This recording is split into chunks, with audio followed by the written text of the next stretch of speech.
The Minister of Education and Culture, Seula Ioane, has confirmed that there is no evidence to warrant the termination of the Sagaga College principal as requested by the Sagaga Lua Member of Parliament, Maulolo Tavita Amusa, and College Committee.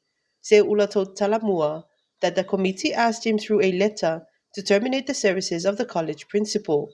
The minister did not give details of the grounds the request for termination was based on, but he said it connects to the ongoing land dispute between Afenga and the villages of Levi, Alamutu, Le'auva'a, and Tuanai.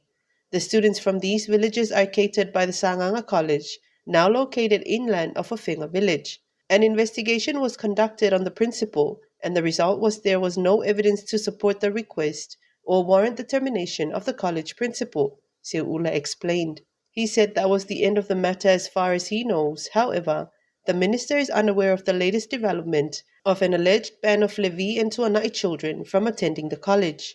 The college was originally located at Tuanai for many years, but due to environmental issues and vicinity to the sea, the district decided to relocate the college to Afenga, where it is now. Since the move to terminate the principal surfaced, several parents have voiced their anger towards Maulolo and the committee and could not accept the fact that an educator could jeopardize their children's education. Maulolo is an educator and has been a teacher for many years and has advocated for better education.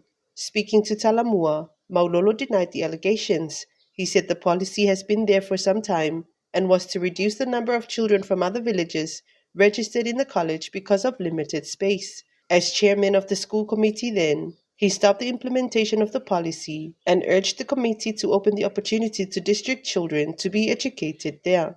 Maulolo said he met with the school principal yesterday and commended her and teachers for their work. He said the allegations would go against his principles as a teacher and educator.